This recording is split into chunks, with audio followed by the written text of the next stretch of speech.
তো দাদা আজকে কি মিছিল হচ্ছে?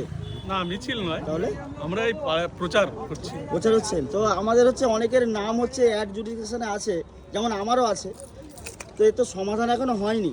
না, তো তবে কিছু বলবেন এই সম্বন্ধে? অ্যাডজুডিকেশন যেটা আছে এটা নিয়ে যে পদ্ধতিতে হচ্ছে, হ্যাঁ। এই পদ্ধতিটা আমাদেরও সকলের মত বোধগম্য নয়।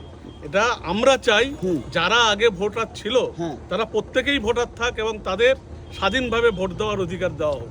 মানে আমাদের যেমন আমার আসেনি বা আরও অনেকের, আমার বাড়িতে সবার ঠিক আছে, শুধু আমার অ্যাডজুডিকেশন এসছে, এরকম আরও অনেকের আছে। এই নিয়ে বিভিন্ন রকম ভাবে টালবাহানা করছে, বলছে ট্রাইব্যুনাল হবে, এই হবে, কোর্টে যেতে হবে। আমরা চাচ্ছি আমরা সাধারণ মানুষ কেন যাব?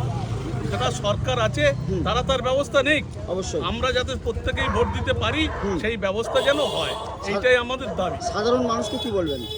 আমরা সবাইকেই বলবো যে আমরা যাতে ভোট হয়, সবাই মিলে ভোট দিতে পারা যায় সেই চেষ্টা করব, দরকার হলে আমরা আন্দোলন করব। আচ্ছা, তো বন্ধুরা আমরা আছি ঘোষেরহাটে, এখানে সিপিএমের একটা ছোট সভা হচ্ছিল, আর যাতে এটা সলভ হয়, সবাই যাতে ভোট দিতে পারি সেই ব্যবস্থা করবো। দাদা কথা বললেন, দাদা একটু নামটা বলে দেবেন। আমার নাম শ্যামল ডাল, সিপিআইএম এর বিষ্ণুপুর এসসির candidate. Thank you so much আপনাকে, অসংখ্য ধন্যবাদ বন্ধুরা আমাদের এই ভিডিওটি দেখার জন্য। টাটা।